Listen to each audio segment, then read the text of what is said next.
시간 은혜 받으실 하나님의 말씀은 구약 성경 민수기 33장 12절 13절 말씀입니다. 우리 한 목소리로 함께 합독하시겠습니다. 신 광야를 떠나 돕가의 진을 치고 돕가를 떠나 알루스의 진을 치고. 아멘. 이스라엘이 구원의 여정 가운데 여덟 번째, 하나님께서 여덟 번째 진을 치게 하신 곳과 아홉 번째 진을 치게 하신 곳을 이어서 보도록 하겠습니다. 이스라엘의 그 구원의 여정 가운데 여덟 번째 진을 친 장소가 바로 돕가입니다.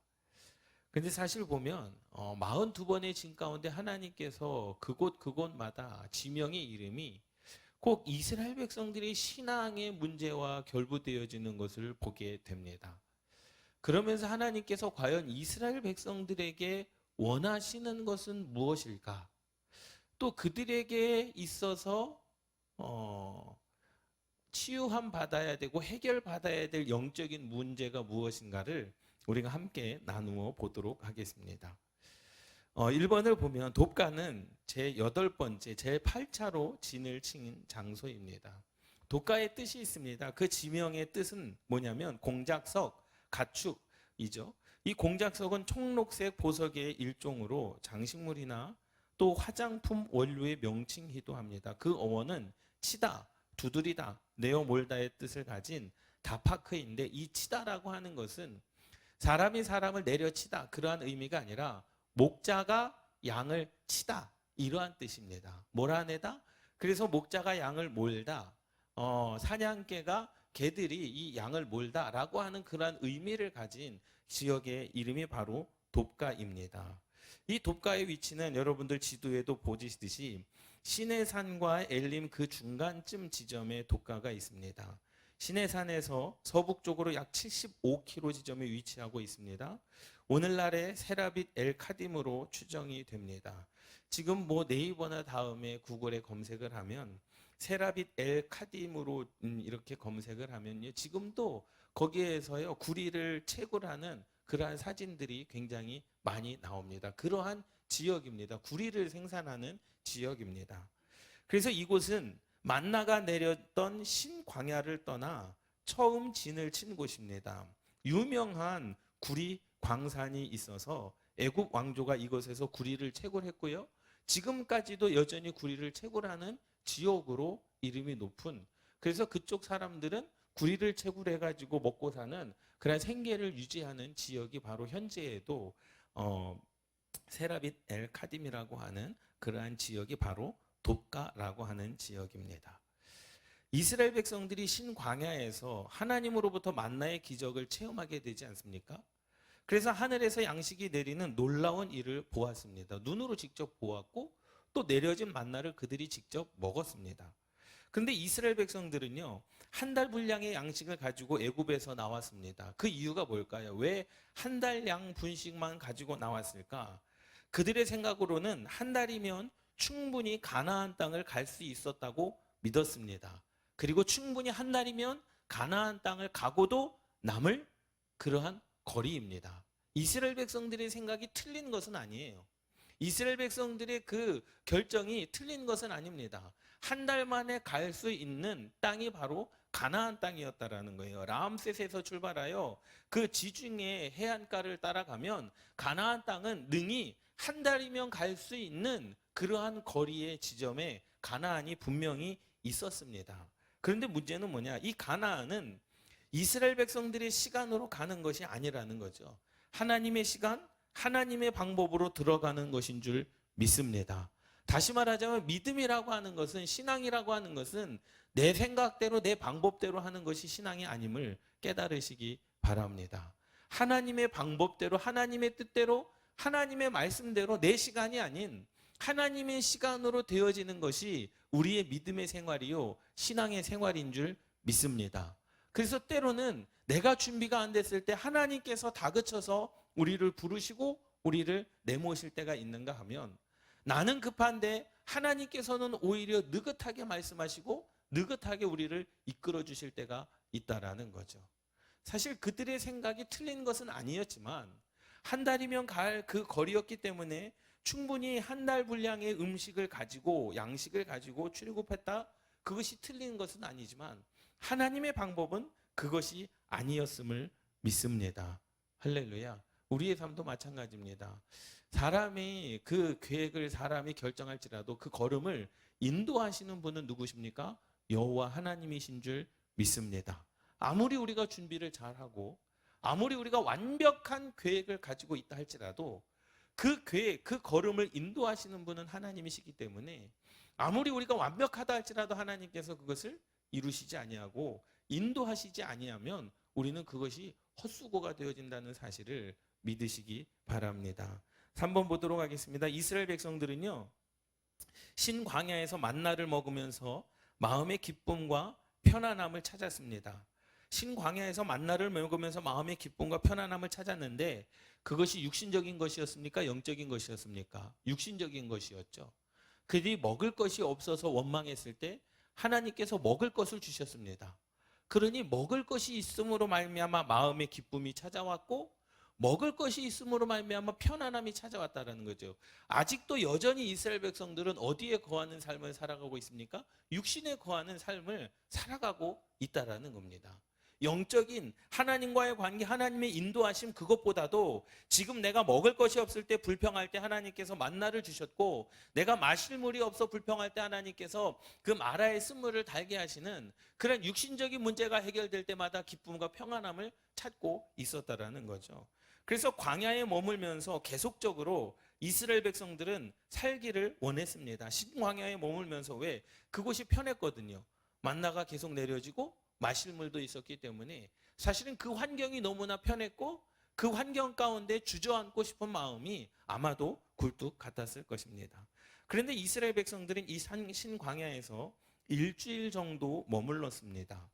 신광야에서 만나를 매일 내려주셨습니다. 그리고 6일째에는 만나를 2배로 내려주셨습니다.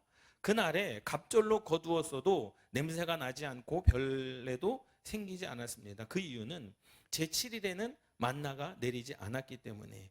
그 중간에 보면 하나님은 만나를 내려주시는 사건을 통해 이스라엘 백성들은 안식하는 법을 배우기 시작했다라는 거죠.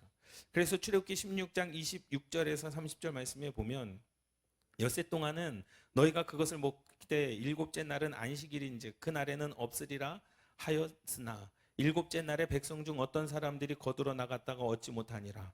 여호와께서 모세에게 이르시되 어느 때까지 너희가 내 계명과 내 율법을 지키지 아니하려느냐? 볼지어다 여호와가 너희에게 안식을 주므로 6째 날에는 이틀 양식을 너희에게 주는 것이니 너희는 각기 처소에 있고 7째 날에는 아무도 그의 처소에서 나오지 말지니라. 그러므로 백성이 7째 날에 안식하니라. 할렐루야. 육신을 위하여 안식할 날, 하나님의 거룩한 날, 영혼이 쉬는 그 날에 육신을 위하여 나가서 일한다 해도 얻지 못할 것이다라는 겁니다. 그래서 철저히 안식일이 어떠한 것을 신광야에서부터 하나님께서는 이스라엘 백성들이 알기를 원하셨는 줄 믿습니다. 저도 어렸을 때 유치원 때 초등학교 저학년 때 그런 생각이 나요. 주일날에는 어디 밖에 나가지도 않고 사 먹지도 않고 육신을 위하여 어떠한 즐거움과 오락을 누리지도 못했던, 그렇게 하나님께서 이스라엘 백성들을 훈련시키셨다라는 거죠. 어떻게 보면 그것이 율법주의에 빠질 수 있는 그러한 조금 율법주의에 빠질 수 있는 그러한 위험성은 있지만 그러한 마음을 가진다는 것, 그러한 믿음을 가진다는 것은요 굉장히 우리에게 필요한 줄 믿습니다.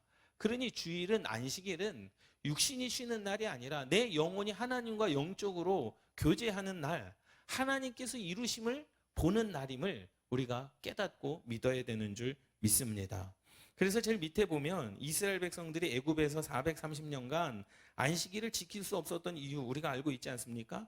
그 이유는 애굽의 달력은 당시 10일 달력을 사용했기 때문이죠. 7일 달력이 아니라 10일 달력을 사용했기 때문입니다. 4번 보도록 하겠습니다. 이스라엘 백성들은 충분히 먹을 만나가 매일같이 하나님으로부터 공급받으면서 신광야에서 계속해서 머무르고 싶었습니다. 왜? 먹을 것도 있었고 마실 것도 있었고 쉴 공간도 있었기 때문에 좋은 환경이었기 때문에 그렇습니다. 하지만 그러네 하나님의 생각은 달랐다라는 거죠. 근데 사실 우리가 신앙생활하면서 하나님의 생각과 우리의 생각이 다를 때가 너무나도 많습니다. 내 생각에는 이것이 맞는 것 같고 내 생각에는 이 삶이 편하고 즐겁지만 하나님은 또 그것을 하나님께서 우리를 뭐 하시는 것처럼 독가의 원어의 뜻처럼 우리를 치시면서 우리를 모르시면서 우리가 가야 할 방향을 제시해 줄 때도 있음을 믿습니다. 할렐루야. 그런데 그것이 쉽지가 않다라는 거예요. 그래서 하나님의 생각은 이스라엘 백성들의 생각과 달랐습니다. 가나안 땅에 들어가려면 반드시 떠나야 되는 줄 믿습니다. 그래서 신광야를 떠나게 하시고 돕가로 오게 하셨다라는 거죠. 그렇기 때문에 우리는요, 세상 가운데서 일이 잘 되면 하나님께 기도하지 않습니다. 그렇지 않습니까? 그리고 세상 가운데 머물러 있기를 원합니다. 왜? 잘 되니까요. 평안하니까요. 그런데 하나님은 그곳 가운데서부터 가나안 땅에 들어가게 하시기 위하여 이스라엘 백성들을 돕가로 어떻게 하셨습니까? 내모르셨습니다. 목자가 양을 치듯이 이스라엘 백성들을 치셔서 때리셨다는 게 아니라 이스라엘 백성들을 양을 치듯이 돕가로 인도하여 주신 줄 믿습니다. 신광야에 머무르려고 했던 백성들의 마음을 두드리고 몰아서 돕가로 내몰게 하신 것을 알 수 있습니다. 마치 동물을 두들겨 몰듯이 하나님은 이스라엘 백성들이 떠나기를 원하셨다라는 거죠. 신광야에 안주해 있는 것을 원치 않으셨다라는 사실입니다. 때로는 하나님께서 저와 여러분들의 신앙과 믿음 가운데 그러한 때가 있습니다. 모르실 때가 있어요. 아직 내가 준비가 됐던 준비가 되지 않았던 우리를 기도하게 하실 때, 찬양하게 하실 때, 봉사하게나 헌신하게 하실 때, 아니면 하나님의 말씀을 묵상하게 하실 때, 아니면 하나님께서 어떠한 일을 이루실 그때 우리를 몰아서 하게 하시는 때가 있는 줄 믿습니다. 그때는요, 하나님께서 일하시는 때, 하나님의 방법이 우리에게 임하는 때임을 깨닫고 믿고 온전히 신뢰하시기를 주님의 이름으로 축원합니다. 5번 보도록 하겠습니다. 우리도 이 세상에서 돈을 많이 벌고요. 또 근심 걱정 없이 살면 세상에 머무르려고 하는 경향이 있습니다. 기도를 그렇게 열심히 잘 하다가도 한 신앙생활을 열심히 잘 하다가도 하나님께 부르짖고 하나님께 소망을 두다가도 세상 일이 잘 풀리고 문제가 없고 세상 가운데서 등이 따숩고 배부르기 시작하면 하나님을 멀리하게 되는 경향이 모든 사람들에게 있습니다. 주님을 기다리는 신앙보다 현재의 삶에 만족하며 빠져 사는 그러한 신앙생활을 하는 사람들도 분명히 있다라는 거죠. 사실 그렇지 않습니까? 기도가 언제가 간절합니까? 평안할 때 기도에 간절함이 있습니까? 평안할 때 일이 잘 될 때 기도에 간절함이 있습니까? 사실 그렇지 않거든요. 내 인생 가운데 문제가 있을 때 해결돼야 될, 해결받아야 될 어떠한 기도의 제목이 있을 때 아니면 발등에 불이 떨어졌을 때 그때 기도가 더 간절하지 않습니까? 그것은 왜 그렇습니까? 내 육신의 문제가 해결받아야 되거든요. 그렇지 않습니까? 바로 그렇다라는 거죠. 이스라엘 백성들이 지금 하나님께 기도하지 않았습니다. 언제 기도했어요? 물이 없을 때 원망하지 않았습니까? 언제 하나님께 원망했습니까? 먹을 것이 없을 때 하나님께 원망하지 않았습니까? 하나님께서 그들의 부르짖음의 소리를 들었다. 모세의 기도의 소리를 들었다라고 말씀합니다. 그래서 우리는 주님을 기다리는 신앙보다 이스라엘 백성들은요, 현재의 삶에 만족하여 빠져 사는 그러한 인생을 살아갔죠. 그러나 주님은 이런 자들의 마음을 두드려서 주님을 모게 하시는 겁니다. 주님을 모시게 하는 겁니다. 주님께서 그들을 일방적으로 목자가 양을 치듯이. 그런데 중요한 사실은 함께 따라 하시겠습니다. 그러기 전에 정신 차리자. 하나님께서 일하시기 전에 우리가 먼저 정신을 차려야 됩니다. 그것이 손해보지 않는 일이고 그것이 더 복된 일이고 그것이 더 기쁘고 행복한 일인 줄 믿습니다. 계시록 3장 20절 말씀에 보면 볼지어다 내가 문 밖에 서서 두드리노니 누구든지 내 음성을 듣고 문을 열면 내가 그에게로 들어가 그와 더불어 먹고 그는 나와 더불어 먹으리라. 할렐루야. 그 하나님과 함께 교제하며 삶에서 승리하시기를 주님의 이름으로 축원합니다. 하나님께서 일하실 때 우리는 도구로 내어드리면 되는 겁니다. 6번 보도록 하겠습니다. 주님께서는 구원받은 백성들의 마음의 문을 두드려 함께 거주하기를 원하고 있습니다. 세상에 마음을 두고 사는 자들의 마음을 두드려서 열게 하시고 그 속에 천국의 소망을 심어 주시는 겁니다. 돕가의 장소는 내가 이 땅에 소망을 두고 사는 것을 천국의 소망을 두도록 재촉하시는 것을 말합니다. 하나님께서 몰아가신다. 어디로 몰아가시는 겁니까? 가나안으로 몰아가시는 거예요. 신광야에 머무르고 싶었지만 하나님은 계속 몰고 계시는 겁니다. 어디로요? 가나안으로. 그들이 살아가야 될 땅으로. 지금 너무나 편해요. 먹고 마심이 있습니다. 그 지역이 너무나 살기 좋은 환경을 가지고 있습니다. 그런데 하나님은 자꾸 떠나라는 거예요. 그것을 떠나라는 겁니다. 왜? 그곳이 우리의 정착지가 아니기 때문인 줄 믿습니다. 그래서 신앙은요, 성숙해야 되는 줄 믿습니다. 세상이 정착지가 아니지 않습니까? 하나님의 나라가 우리는 인생의 정착지요. 하나님이 부르시는 그것이 우리가 영원히 거야 할 집인 줄 믿습니다. 그래서 구원받은 백성들은요, 이제 발길을 재촉하여 천국으로 발길을 향해야 된다라는 거죠. 주님과 함께 하기를 원하고 세상에서 빨리 나와 주님을 만나야 되는 줄 믿습니다. 주님은 지금도 저와 여러분들을 때로는 어떻게 하시고요? 재촉하시고 말씀 안으로 들어오라고 부르고 계시는 줄 믿습니다. 하나님께서 하늘 양식 만나를 먹기 시작하여 상당히 오랫동안 신광야에 머물러 안주하려 했던 이스라엘 백성을요, 일주일 만에 그곳을 떠나게 하셨습니다. 왜? 그곳에 안주하면 그곳이 인생의 전부인 줄 알기 때문에 그 좋은 환경을 빨리 하나님께서 내모르시고 돕가로 일주일 만에 옮겨주셨죠. 돕가의 언어에 나타난 뜻처럼 내어 몰듯 다급하게 이동시킨 것으로 보입니다. 예수님께서는 오병이어의 기적을 일으키신 후에 제자들을 재촉하사 배를 타고 건너편으로 가게 하신 적이 있습니다. 그 이유는 예수께서 즉시 제자들을 재촉하사 자기가 무리를 보내는 동안에 배를 타고 앞서 건너편으로 가게 하시고, 여기서 재촉하다 이 말 헬라어는요 아낭카조라는 말, 몰아가다, 강요하다, 돕가의 어원과 똑같습니다. 몰아가시는 겁니다. 그래서 예수님께서 요한복음에 보면은요, 오병이어로 5,000명을 먹이시고 12강주를 남게 하시지 않았습니까? 그래서 수많은 사람들이 예수님을 따라다닙니다. 그런데 알고 계셨어요. 요한복음 6장 15절 말씀에 보면, 그러므로 예수께서 그들이 와서 자기를 억지로 붙들어 임금으로 삼으려는 줄 아시고 다시 혼자 산으로 떠나 가시니라. 왜 수많은 사람들이 예수님을 쫓아갔겠습니까? 그것은요, 먹을 것이 있기 때문에 그런 거거든요. 야, 이제는 우리가 일하지 않아도 되겠다. 주님만 따라다니면, 오병이어로 5,000명을 먹이신 그 기적을 체험한 사람들이 예수님만 따라다니면 육신적인 것을 채울 수 있다라고 생각을 했던 거거든요. 근데 예수님께서 요한복음 6장 후반절, 중반, 후반절 말씀에 보면, 야, 이제 나는 너희들에게 먹을 것, 육신을 위하여 먹을 것을 주지 않겠다. 나는 너희들의 생명이다. 나는 너희들의 떡이다. 나는 너희들에게 피를 줄 것이다 라고 말씀을 해요. 영적인 것을 이야기를 합니다. 그때 많은 사람들이 뭐합니까? 다 예수님을 떠나갑니다. 그때 예수님께서 제자들에게 하시는 말씀이 뭡니까? 너희도 가려느냐라는 거예요. 내가 너희들에게 육신의 것을 주려고 하는 것이 아니라 영적인 것을 주려고 하는데, 너희도 육신적인 것을 받을 길이 없으니 너희도 가려느냐? 그때의 베드로의 대답이 그거거든요. 우리의 생명이 주께 있사온데 우리가 누구에게로 가오리까? 라고 베드로가 고백하지 않습니까? 그렇기 때문에 하나님께서는 이 신광야에 머무른 이스라엘 백성들이 육신적인 것에 빠지지 않도록 하기 위하여 일주일 만에 빨리 그들을 어떻게 하신 거예요? 가나안 땅으로 좀 더 가까이 돕가로 인도하여 주신 줄 믿습니다. 여러분, 우리가 세상을 너무 사랑하게 되면은요, 하나님께서 그 세상을 사랑하지 않도록 우리를 때로는 내모르실 때도 있음을 깨달으시기 바랍니다.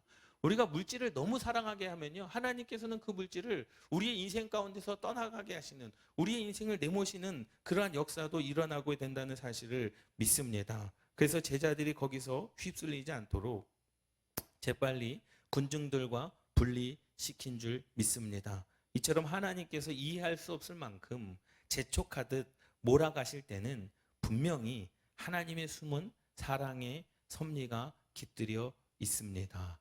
할렐루야. 하나님께서 우리들에게 말씀하시는 분명한 의도가 있습니다. 하나님께서 우리에게 말씀하시는 분명한 뜻이 있습니다. 하나님께서 우리의 인생 가운데 참 평안하고 즐겁고 행복한데 우리를 신광야에서 내모르시는 이유가 분명히 있는 줄 믿습니다. 그 하나님을 신뢰하며 저와 여러분들이 오늘도 살아가시기를 주님의 이름으로 축원합니다.